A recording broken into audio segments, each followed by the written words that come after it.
Hey everybody, welcome back to the It's Beyond Me podcast. It's your girl Drift Nasty. Freddie T. And today we're going to be talking about a Vice video that got our attention. So Vice put out a video, anti and pro-feminist debate abortion, of course trans rights, because what are women talking about if they're not talking about men, and hashtag me too. In today's polarized world, is feminism dead? I saw your hand. I think that depends on the definition of feminism. We're talking about whether or not feminism is alive or dead or all these things, and the first person to raise their hand to discuss on this topic is a biological man. As long as the human race exists, feminism will never be dead. Feminism is alive and well, unfortunately, and it's just taken a form that is really not helpful to women or men. She actually points out something very profound, that there will always be room for feminism. It's always going to be a thing that we're going to have to strive for. And these are so often the questions that we have for left-leaning people. And she might not be left-leaning, I don't know yet, but saying, when is this over? At what point do you achieve the goal that you've set out to achieve with this set of ideology, or with this list of asks that you have as far as your activism when it comes to being a feminist, or on racial lines or on gender lines? I don't know that it can die. As long as there's power and oppression, there will be people fighting for equity. And until that somehow goes away, feminism is alive and well. So many people are using their oppression as power plays and as points in this sort of oppression Olympics that we're living in right now. I think feminism isn't actually about equality. It's about equality when it benefits us. There's Pearl. I think feminism, it's really about women wanting special privileges and treatment at the expense of men often. And I think it's alive and well, sadly. There are different kinds of feminism, right? Like, that is obvious. And for me, as a womanist, as a Black feminist, right? It's alive and well. I'd say that it's also very nuanced. And I think what it looks like is... You sitting on this panel means that, patriarchy is certainly alive and well. Similar to what Pearl just said, I find that a lot of feminist ideology and thought today feels more of like a supremacist movement rather than something that is supposed to be advancing the goals of equality. I don't think that we can really term what's going on as feminism because it looks so different to, I think, the earlier feminist movement. In the Middle East right now, dealing with what women are dealing with in those areas and in those regions, hell yeah, I'd be a feminist, because there is a lack of equal opportunity. There's a lack of equal treatment when it comes to being a woman in those landscapes. But I believe in the advancement of women, whoever considers themselves a woman. Ooh, you hear that little slip there? I believe in the advancement of women, whoever considers themselves to be a woman, so men. It seems like nobody can even pinpoint what they mean when they say they're talking about feminism, or how to keep that conversation contained in a conversation about man and woman. I think as a Black woman specifically, when you talk about feminism, the mainstream first thing you think about is a certain type of feminism that tends to exclude still, even today, even with intersectional feminism, exclude African-American women. And I would love if she elaborated on that. How are you excluded from the feminist movement by virtue of being a Black woman? Who's excluding you? There are barriers and friction to what I need and what I want based on the fact that I'm a woman. What it ignores is that, and what privilege is that you may not have to think that being a woman and being a Black woman and being a Black woman who has a disability, for example, impacts you further. You have more barriers, you have more friction, you are less able to get what you want. You're undervalued in a way that's like... You see, she's changing the subject. The subject has nothing to do with if you're handicapped or what. The whole question at hand was feminism. Yeah. I've heard about race, I've heard about disabilities, I've heard about everything but the topic on hand. And honestly, there's only one person in this whole room right now, well, two, technically, who are actually discussing the topic at hand. And it's a simple question. She said, what barriers are we facing today? Not as, because obviously she's anti-feminist, but as women. What barriers are we really facing today? Because our ancestors, they faced a whole bunch, but what barriers are you facing today in society that's enabling you from progressing? But the thing that got me is she said that equity is not, they're not looking for equality. They're not looking for, they say 0.5% out of the 1%. is not enough. You know? Did you understand what she said? It didn't make sense. It didn't make sense to me because it got me, and it's like, so what exactly are you fighting for? Yeah, because if it's not equality. If it's not equality, and if it's not for the numbers to be 50-50, what exactly are you fighting for? I just feel like this is some utopic view of life, that you're supposed to glide through life without any friction whatsoever, without any barriers, without any shortcomings.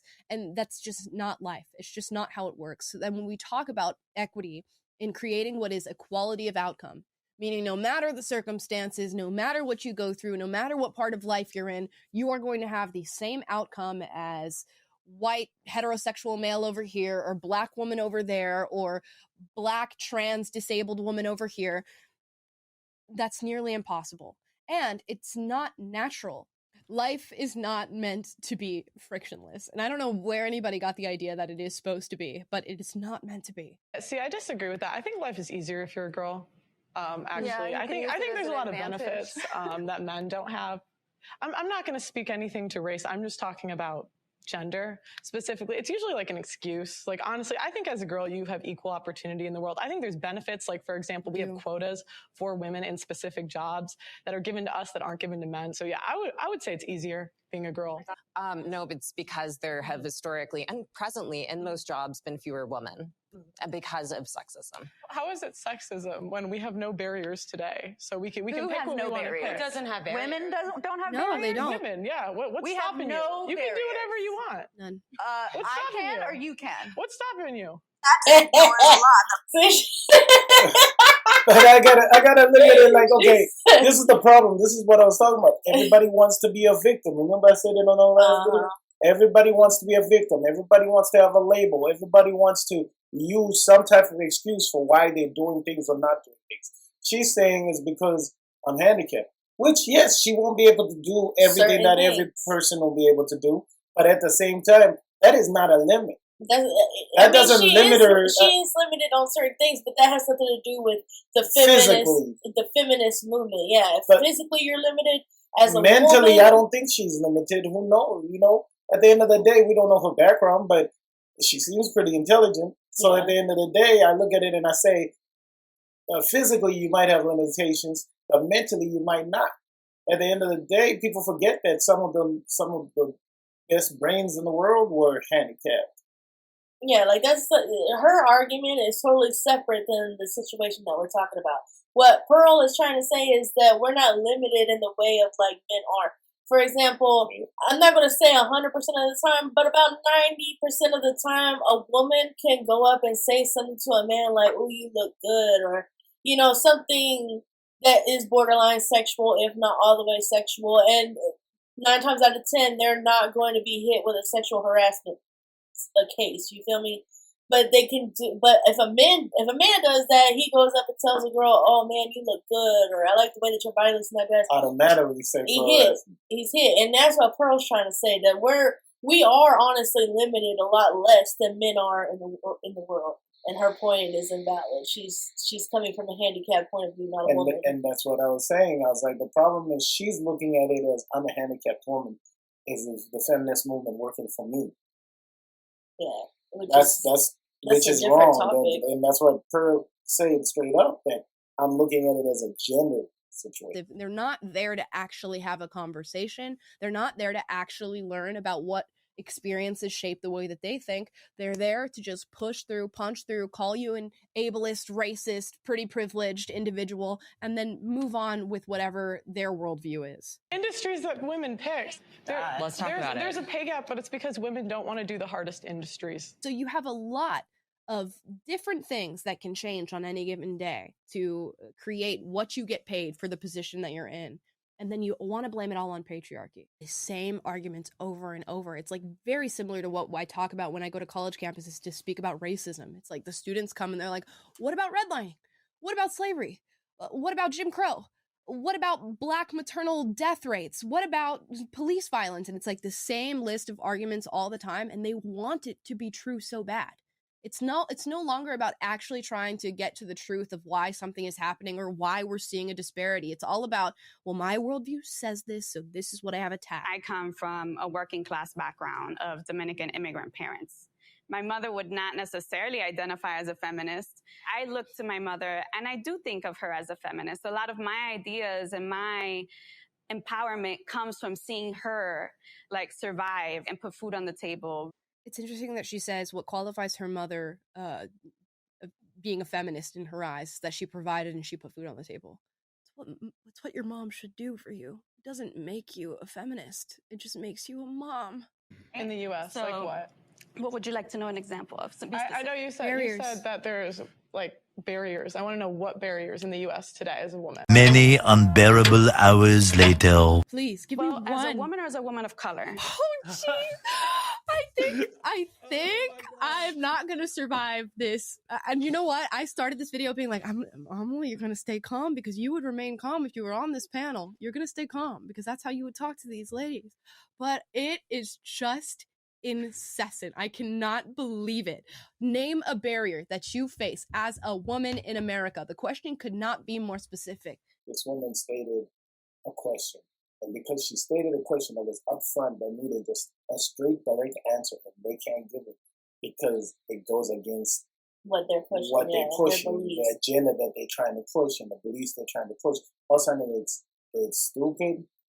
It's just a joke, and and that's the thing. It's an unpopular belief. She didn't even state a belief. All she said is she wants to know what are the barriers.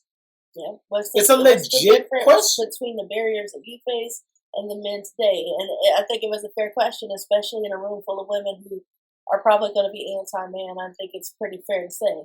So, yeah, and nobody in the whole room, the other white people or the people of color, have yet to give this woman an answer. And I want to point out, too, that I think that's a little racist of her to be like, oh, well, for anybody that's not white, this is what it means. Like as if we got to be in our own little bubble. Yeah, they gotta be non-white or handicapped. That's pretty much what she's saying. In order for you to feel the plight, of the feminists, and they don't want to be called feminists. So you see, that's where the whole situation's happening, because what they're doing is they've destroyed what feminism is, and now.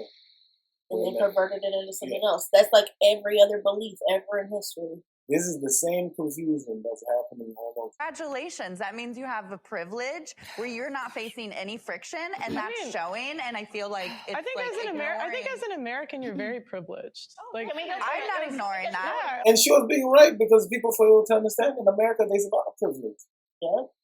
We take a lot of it for granted. Yeah. That's why it amazes me how anybody wakes up and then complains about stupid stuff like, oh, well, the names that people call, the opinions that people have, or whatever, the pronouns. The pronouns that they want to be called. Yeah, the pronouns that you want to be called. Well, the whole thing is, at the end of the day, we're changing the definition of what is feminine, what is a woman, what is anything linked to that. No, I feel you. But what I'm saying is those are the things that you get to wake up and complain about whenever there's people who wake up and don't know where they're going to get their next meal, or where they're going to get some clean water, or if they're going to if they'll be able to find something to wrap up on their feet to use as shoes because they don't have shoes. There is a lot of privilege in this country for you to be able to wake up in the morning and those be the things that you complain about. Equity, what would a world that has equity look like? Like, would it be 50% of everyone in the same jobs? Would it be like prison, 50%? That's equality. 50%. So what is? No, that's equity. They don't even know what their own terms mean. Equality is being treated equal. It is equal opportunity, meaning you have the opportunity to get this. Both men and women have it. I don't know who's going to get it. Equity is 50% women here, 50% men here. In CEOs, we're going to look for women to even out the scales. We want equality of outcome, meaning I could split it through the center with a knife and it would be equal. So she doesn't even know what she's talking about. But I think overall, the whole topic of feminism wasn't answered. We got nowhere with the feminism part of this. It turned into everything else but what it was initially supposed to be. That's why I ask people, is feminism really still alive? Because you get a whole room full of women, and then none of them can actually tell you one universal definition of feminism. And none of them can agree on one definition of feminism. Are we supposed? Do we? Because my thing is I think if at this point, with the way that it's going with transgenders and things like that, then the feminist movement should be about still proving that women are women. It should be about women empowerment, women being actual women. Because we're slowly trying to be pushed out of the frame and be told that we don't even exist, basically, is what they're saying. Oh, there's no such thing as a natural woman. There's no such thing as a biological sex. So if anything, I think that it should be that. There should also be a masculinity movement to still say that, yes, there is such a thing as masculinity. And that's that. If you're coming down to if there is feminine or masculine in the world, of course, that will never die. That is with everything in the wild. That is everything in society. There is a feminine and there is a masculine aspect to everything. That's the yin and yang, the balance in the world. You're just going to have to get over it. That's never going to go anywhere. But that was my take on it. Anything else you want to say? Nothing else. I think you covered everything. And I'll just say, thanks for coming to listen to us and watching this whole review with us, this debate, and like and subscribe. Leave some comments on what you think about it. Don't be afraid to put your input. Don't be afraid of what nobody else will say, because we're not. And we right back to all of our comments. So thank y'all. See y'all soon.